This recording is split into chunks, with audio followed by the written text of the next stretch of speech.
உறவுகள் அனைவருக்கும் அன்பான வணக்கங்க. அங்காள பரமேஸ்வரி நம்ம ரோகிணி ஆத்தா சும்மா விடுவாளா என்ன? பொண்ணுக்கிட்ட அம்மம்மா என்னம்மா அழுது புலம்புதுங்க. ஒரு சில நேரங்களில் இந்த ரோகிணி அழுதா நமக்கே கொஞ்சம் கடுப்பு தாங்க வருது. அதாவது நடிப்பு அழுகன்னு தெரிஞ்சதுக்கப்புறம் யாருக்குங்க ரசிக்க முடியும்? அப்படியே எனக்கு என் மனோஜை விட்டால் யாருமே இல்லை அப்படி இப்படின்னு சீனை கிரியேட் பண்ணி அந்த பொண்ணு மனசில் இடம் பிடிச்சிருதுங்க. அப்புறம் வேறு என்ன பண்ண முடியும்? டைரக்டுக்கு ரொம்ப பிடிச்சவளாச்சே, அவங்கள வாழ வச்சுக்கிட்டே தானே இருப்பாங்க. இப்போ வீட்டில் அண்ணாமலைகிட்ட எல்லாத்தையும் சொல்லி புலம்பி தீக்குறாங்க. அதுவும் கௌரவமாக எப்படி மறைக்க போச்சு, நிச்சயதார்த்தத்தை நடத்திட்டீங்களே, இந்த மாதிரி டைவர்ஸ் கிடைக்காதமே அப்படின்னு சொல்கிறச்ச அண்ணாமலை அப்படியே பொங்குறாரு. ஆனால் முத்துக்கு கோவம் வருதுங்க. எங்கள் அப்பா தங்கம், அவரை போய் நீங்கள் இப்படி பேசாதீங்க, அவருக்கு பொய் சொல்ல தெரியாது. அது என்னமோ உண்மை தானேங்க. அப்படியே பொங்கி வாராரு. கோபம் பொய் எல்லாம், அதாவது பொய் சொல்ல தெரியாது ஆனால் கோபமும் பட தெரியலையே. இப்போ கூட என்ன பாருங்க வராங்க. அப்படியே விஜயாட்ட ஏய் விஜயா, மறைச்சியா, நீ எல்லாத்தையும் மறைச்சிட்டியா, உண்மையா, டைவர்ஸ் கிடைக்காதா, வீடு எடுத்து கொடுக்கணுமா, 25,000 பணம் கொடுக்கணுமா, 6 மாதத்துக்கு அப்புறம் தான் இதை பற்றி பேசணுமா அப்படின்னு அண்ணாமலை பொங்க பொங்க என்னை மன்னிச்சிருங்க அப்படின்னு அழுக ஆரம்பிக்குது. அடைச்சே அப்படின்னு சொல்லிட்டு என்னைக்கு தாங்க கொஞ்சம் வீரம் வருது, ஆளுங்க நிற்கிறாங்கன்னு கூட பார்க்கலங்க. அட்டி வச்சுறாரு சப்பு சப்புன்னு. அப்படியே ஆடி போகிறாங்க ஸ்வேதா, ஸ்ருதி எல்லாருமே. என்ன இது அங்கிளுக்கு இவ்வளோ கோவம் வந்துருச்சு அப்படின்ட்டு அப்பா அப்பா அப்படின்னு சொல்லி முத்து மறிக்கிறாங்க. ஆனால் மனோஜ் அப்படியே நிற்கிறாங்க கல்லுக்குண்டு மாதிரி. என்னங்க நம்ம பிள்ளைக்காதாங்க கண்டிப்பாக கிடைச்சிருங்க, வாய மூடுறி அப்படின்னு சொல்லிட்டு செம்மையாக திட்டுறாரு. உன்ட்ட நான் அப்புறம் வச்சுக்கிறேன் அப்படின்ட்டு அப்படியே வாராரு. அவங்க நிற்கிறாங்கல்ல எல்லாரும், அப்படியே கையை கும்பிட்டுட்டு என்னை மன்னிச்சிருங்க அப்படின்னு மன்னிப்பு கேட்டு காலில் விழுக போகிறாங்க. அப்பா அப்பா அப்படின்னு தடுக்கிறாரு நம்ம முத்து. ஏப்பா நீ இதெல்லாம் பண்ணுற, விடுப்பா, அதெல்லாம் தேவையில்லைப்பா அப்படின்னு சொல்ல, நீ சும்மா இருடா, நம்மளை அசிங்கப்படுத்திட்டாடா உன் அம்மாவும் அண்ணனும், இவங்களுக்கு என்னடா தெரியும், இவங்க பேசுனதில் தப்பே இல்லைடா. இங்கே பாருங்கள், எனக்கு இதில் ஒரு துளி அளவோட எனக்கு இஷ்டமே இல்லைங்க, எனக்கு தெரியாதுங்க. இவங்க எல்லாம் டைவர்ஸ் அடுத்த வாரமே கிடைச்சிரும்னு சொன்னதுனால தான் நான் இந்த நிச்சயத்துக்கு சம்மதிச்சேன். சரி அடுத்த வாரம் கழித்து கல்யாணம் வச்சுக்கலான்னு. ஆனால் இப்படி என்னை நம்பி கழுத்த, ஐயோ நான் என்ன பண்ணுறது உன்னையா அப்படின்னு மறுபடியும் திரும்புகிறாரு. அப்படியே பயப்படுறாங்க. மனோஜ் நீ சரியான ஆள்றா அப்படின்னு மனோஜ் 2 சாத்துறாரு. முத்து இருந்துக்கிட்டு வைக்கிறாரு 4 வப்பு. அதுக்கப்புறம் பெரியப்பா, இருந்தாலும் இப்படி பெரியம்மா பண்ணுவாங்க நினைக்கல, ஏன் பெரியம்மா இப்படி பண்ணுறீங்க, எங்ககிட்ட சொல்ல வேணாம்மா, நான் எப்படி இருந்தாலும் இந்த பொண்ணை கல்யாணம் பண்ணி வைப்பேன்னு தானே சொன்னேன், அவங்களுக்கு பிடிச்சிருக்கு, நான் சொன்ன ஒத்த வார்த்தைக்காக ஏன் பெரியம்மா குடும்பம், ஏன் அண்ணன்னு சொன்னதுனால அவங்க எல்லாத்தையும் மறந்துட்டு தானே வந்தாங்க, அப்படி இருக்கல எதுக்கு பொய் சொல்லணும் அப்படின்னு சொல்லிட்டு கத்துறாங்க.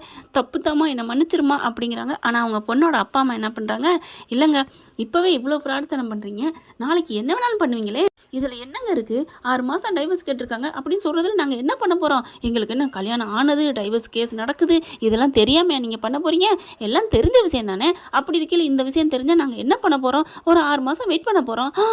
ஐயோ இவங்க சொன்ன கையோட விஜயாவும் மனோஜ் பார்க்குறாங்க. டேய் இதுங்க இப்படி சொல்லுங்கன்னு தெரிஞ்சால் நம்ம உண்மையை சொல்லியிருப்போமேடா, ஆமாம்மா அப்படின்னு இது கஞ்சாடையில் பேசிக்கிறாங்க. இவங்களுக்கு தான் அது புரியுது. இப்போ என்ன பண்ணுறாங்க, இல்லைங்க இது சரிப்பட்டு வராது, அந்த பொண்ணு பார்க்கல பாவமாக இருக்குது அப்படின்னு அந்த பொண்ணு ஹரிணி சொல்ல, இல்லைம்மா மருமகளே, தள்ளுங்க, நீங்கள் இவ்வளோ உங்கள் உடம்பு முழுக்க விஷம், பொய், பித்தலாட்டம், போட்டோண்டி எல்லாமே இருக்குது, நீங்கள் மனுஷியாக என்ன, ஐயோ என்ன இவளுகெல்லாம் பாதி தான் கழுவி ஊற்றுனாளுங்கன்னா இவ முழுக்க கழுவி ஊற்றுறாளே, இந்த மாதிரி பேசுகிறாளே அப்படின்னு விஜயா பார்க்குது.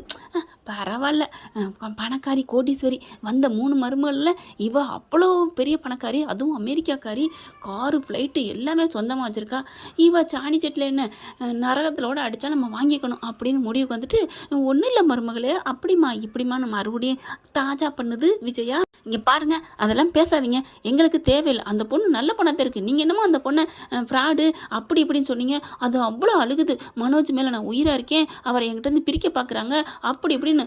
பாவங்க அந்த பொண்ணு உங்களுக்காக எவ்வளோ நல்லது பண்ணியிருக்கு, நீங்கள் சும்மா பார்க்கில் தூங்கி எழுந்துட்டு வந்தவங்களாமே, உங்களுக்கு பார்க்கு கடை வச்சு கொடுத்து உங்களுக்கு ஷோரூம் வச்சு கொடுத்தது எல்லாமே அந்த பொண்ணு தானாமே அப்படின்னு சொல்ல, எல்லாத்தையும் சொல்லிட்டா போல இருக்கே அப்படின்னு முத்து மீனா குசுன்னு பேசிக்கிறாங்க.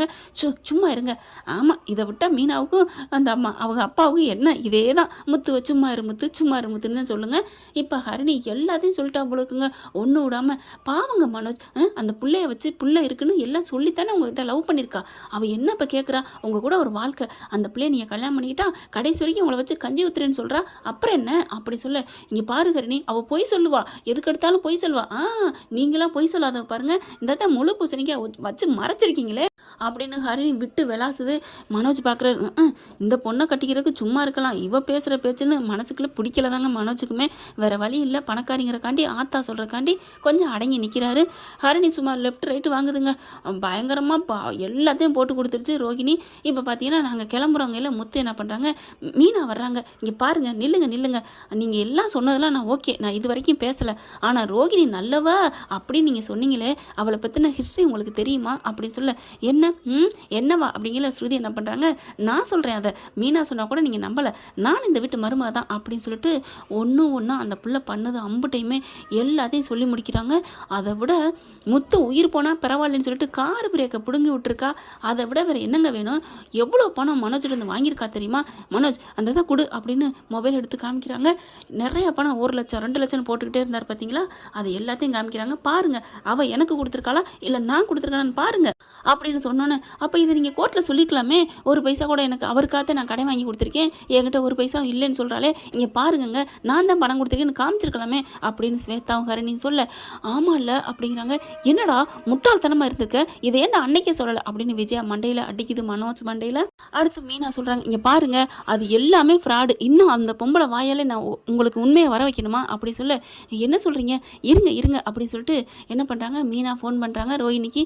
மீனா என்ன பண்ண போகிற அப்படி சொல்ல, சும்மா இருங்க நான் அப்புறம் பேசுகிறேன் ஃபோன் பண்ணுறாங்க, நீங்கள் எல்லாம் அமைதியாக இருங்க அப்படின்னு சொல்லிட்டு ரோஹிணி பார்க்குது. என்ன மீனா அடிக்கிறா, எதுக்கு வீட்டில் வெடிச்சிருக்குமோ பூகமோ அப்படின்ட்டு டக்குன்னு என்ன பண்ணுது, அட்டன் பண்ணிவிட்டு, என்ன மீனா என்ன எனக்கெல்லாம் கால் பண்ணியிருக்கீங்க, அதிசயமாக இருக்குது புதுசாக இருக்குது அப்படின்னு சொல்ல, என்ன இவங்க தோரணையே வேறு மாதிரி இருக்கேன்னு ஹரிணி நினைக்குது.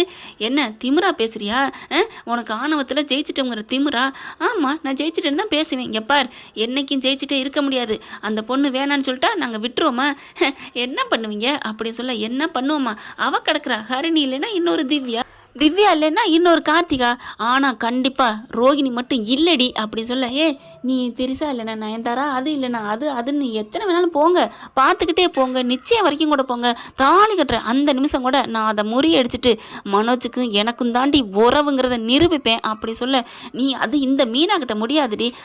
என்ன முடியாது, ஒன்று அந்த வீட்டை விட்டே விரட்டினவ போலீஸ் சாமியார் அனுப்பி, அப்படி இருக்கல ஒன்று நான் என்னால் ஒன்றும் பண்ண முடியாது நினைக்கிறியா? இங்கே பார் நீ மனோஜை ஏமாற்றலாம், அத்தை ஏமாற்றலாம், அந்த பொண்ணு ஹரிணியை கூட ஏமாற்றலாம், அவங்களும் திட்டிட்டு தான் போயிட்டாங்க இந்த கல்யாணம் வேணான்னு சொல்லிட்டு. ஓ ஹான்னு சிரிக்குது ரோஹிணி. இதை நீ முன்னாடியே சொல்லியிருக்கணும் மீனா, அப்போ அந்த பொண்ணு வேணான்றச்சா, நான் பற்ற வச்சது நல்லா பற்றிக்கிச்சா, சூப்பர். ஐயோ எனக்கு எவ்வளோ ஜாலியாக இருக்குது தெரியுமா, இதுக்காகத்தான் அந்த பொண்ணுக்கிட்ட வேணுக்குன்னே போனேன், மிட்டாய் கொடுத்தேன், மிட்டாயில் கவித்தேன் தெரியுமா, அந்த பொண்ணு அப்படியே கவுந்துருச்சு. அப்புறம் என் அட்ரஸை கொடுத்தேன், என் பார்லருக்கு வர வச்சேன், அப்படியே கொஞ்சம் கொஞ்சமாக அந்த முகத்தில் பூசி அதை மனசுலையும் பூசி என் பக்கம் பேச வச்சேன். பார்த்தியா யாருக்கிட்ட, இந்த ரோஹிணிகிட்ட நீங்களும் ஜெயிக்க முடியுமாடி அப்படின்னு சொல்ல, ஆமாடி ஜெயிக்க முடியாதான், ஆனால் இப்படியே விட்டுற மாட்டான், அந்த ஒரு பொண்ணு தானே போச்சு, வேற பொண்ணை பாப்பேண்டி, அந்த மனோஜுக்கு கல்யாணம் பண்ணி வைப்பேண்டி.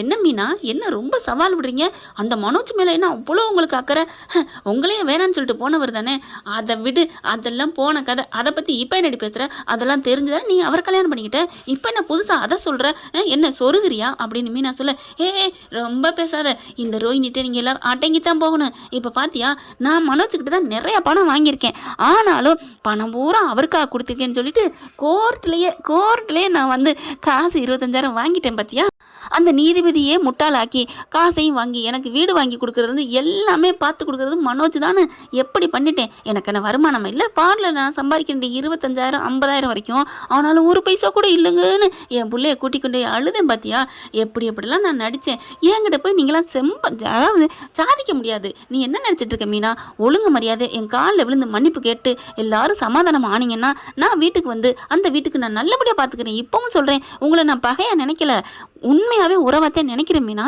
நான் மனோஜை மட்டும் என்னை மட்டும் ஏற்றுக்க சொல்லிட்டா அந்த வீட்டுக்கு நான் தங்கமாக தாங்குவேன், என்னை புரிஞ்சுக்க மீனா அப்படி சொல்ல, ஓ இவ்வளவும் பேசிட்டு கடைசியாக வந்து புரிஞ்சுக்க ஏற்றுக்கன்னு சொன்னால் நான் ஏற்றுக்க முடியுமா? இப்போ அந்த பொண்ணு வீட்டில் இப்படி ஏண்டி மட்டமாக தப்பாக சொல்லி வச்சுருக்க? இங்கே பாரு மீனா, மறுபடியும் சொல்கிறேன், நான் மனோஜை சேரணுங்கிறக்காண்டி எந்த எல்லைக்கு வேணாலும் போவேங்கிறது உனக்கு தெரியுமா தெரியாதா? இங்கே பார், இன்னும் ஒரு ஹரிணி இல்லை 1000 ஹரிணி கொண்டு வந்தாலும் நான் அதை முறியடிப்பேன். வைடி ஃபோனை அப்படிங்கல, இங்கே கொடுங்க மீனா ஃபோனை அப்படின்னு வாங்கிட்டு, அடியே ரோகிணி அப்படின்னு சொல்லிட்டு ஹரிணி கத்துறாங்க. என்ன ஹரிணி குரல் மாதிரி கேட்குது அப்படின்ட்டு, யாரு ஹரிணியா? ஆமாடி ஹரிணி தாண்டி.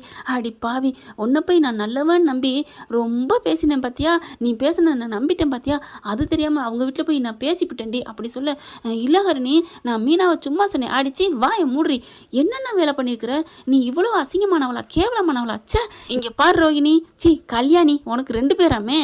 இங்கே பார், நீ என்ன ஆனாலும் சரி, 6 மாதம் இல்லை, இன்னும் 6 வருஷம் நீ எவ்வளோ பேரை கெடுத்தாலும் சரி, மனோஜை நான் கல்யாணம் பண்ண வேண்டி, உன் முன்னாடி கல்யாணம் பண்ணி நிப்பண்டி பாப்பண்டி. இனிமேல் இந்த பிரச்சனை மனோஜ் ரோஹிணிக்கு இல்லடி, மீனா ரோஹிணிக்கு இல்லடி, இந்த ஹரிணிக்கு ரோஹிணிக்கு தாண்டி, பார்த்துக்கலாண்டி அப்படி சொல்ல, ஓ அப்படியா, சரி பார்த்துக்கலாம். உங்ககிட்ட கெஞ்சி பார்த்தேன், முடியலை, இனி மிஞ்சி பார்க்க வேண்டியதான். உன்னையே தட்டி தூக்கிடுவேன் தெரியுமில்ல, நீதிபதியை கவுக்க வச்சேன், உன்னையெல்லாம் ஏமாத்துறான்.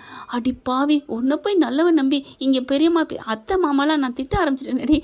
ஸ்வேதா பெரியம்மான்னு சொல்லலையா, அதில் சொல்லிவிட்டேங்க, கோச்சிக்காதீங்க. இப்போ ஹரிணி தம் பண்ணி பேசுது, பார்க்குது ரோஹிணி, பார்த்துடலாம் வைடி அப்படின்னு சொல்லிட்டு வச்சிடுறாங்க.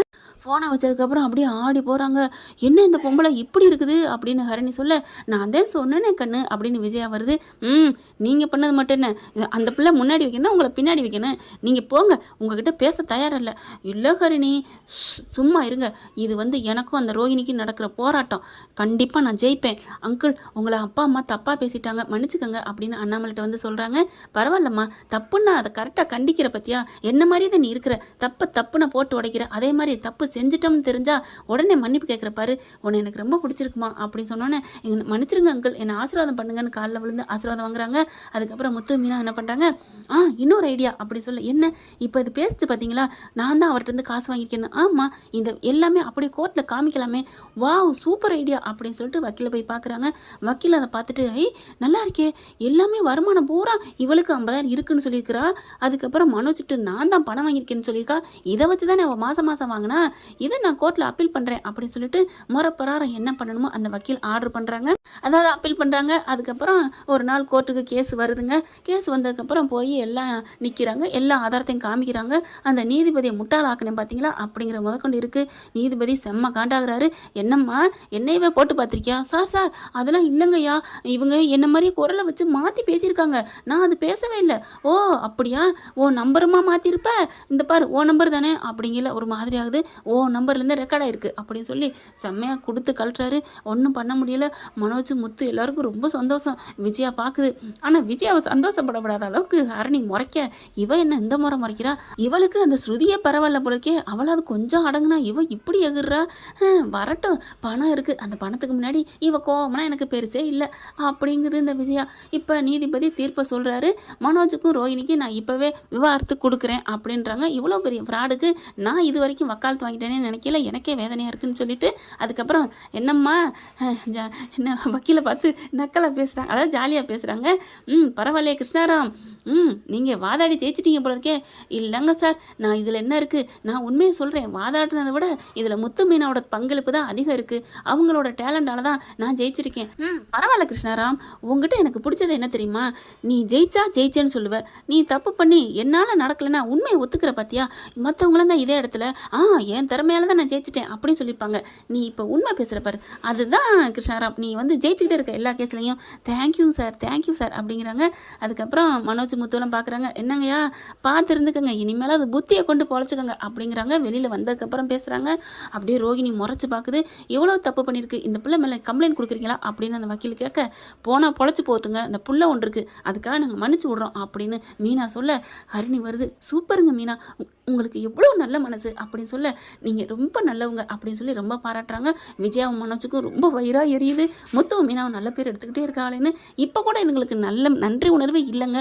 ஸ்ருதி நல்லா வெளுத்து வாங்குது. நீங்கள் இன்றைக்கி கூட திருந்த மாட்டீங்களா ஆண்டி, எவ்வளோ பெரிய நல்ல விஷயம் பண்ணியிருக்காங்க, ரொம்ப நன்றி தேங்க்ஸ் சொல்லிட்டு மீனா காலில் விழுந்து நன்றி சொல்லணும், அப்படியே இல்லையா கையை பிடிச்சாலும் நன்றி சொல்லணும் சே அப்படின்னு சொல்லல. ஹரிணி முறைச்சி பார்க்க, ஐயோ இவ வேற பார்க்குறாளே அப்படின்ட்டு, மீனா தேங்க்ஸ் மீனா, நீ எவ்வளோ நல்ல காரியம் பண்ணியிருக்க தெரியுமா அப்படின்னு சொல்லிட்டு மீனாவை கட்டி பிடிக்குதுங்க. அப்படியே மீனா குச்சி குளிருது. பரவாயில்ல, நடிப்பாக இருந்தாலும் கட்டி பிடிக்கிறாங்களேன்னு ரொம்ப சந்தோஷமாக இருக்குது. என்ன ஃப்ரெண்ட், இப்படிலாம் போக வாய்ப்பு இருக்குன்னு நினைக்கிறீங்களா? ரோஹிணியை சீக்கிரத்தில் மாட்டியா விடுவார் அந்த நம்ம டைரக்டரு, பார்க்கலாம் என்ன நடக்குதுன்னு. வாய்ப்பில்லை ராஜான்னு சொல்கிறீங்க, மைண்ட் வாய்ஸ் எனக்கு கேட்குது. இருந்தாலும் நம்மளோட ப்ரொடிக்ஷனில் கற்பனை கதையில் இப்படி போனால் நல்லா இருக்குமேன்னு என்னோட கற்பனையை வடிச்சிருக்கேன். பிடிச்சிருந்தா லைக் பண்ணி சப்ஸ்கிரைப் பண்ணி ஆதரவு கொடுங்க, பிடிக்கலைனாலும் தள்ளி விட்டு போயிட்டே இருங்க. தேங்க்யூ ஃப்ரெண்ட், ஆனால் திட்டிடாதீங்க கமெண்ட்ஸில். தேங்க்யூ. உங்களுக்கு பிடிச்சிருந்தா தயவு செய்து லைக் பண்ணுங்க. இன்னும் அப்டேட்ஸ்க்காக சேனலை சப்ஸ்கிரைப் பண்ண மறக்காதீங்க. நம்ம கிட்ட இருக்க எல்லா சேனல்ஸோட லேட்டஸ்ட் வீடியோ அப்டேட்ஸ்க்காக மேல ரைட் சைடுல காட்டுற லிங்கை கிளிக் பண்ணி வாட்ஸ்அப் குரூப்ல ஜாயின் பண்ணுங்க. உங்களிடம் விடைபெறுவது நான் உங்கள் மெஹர்.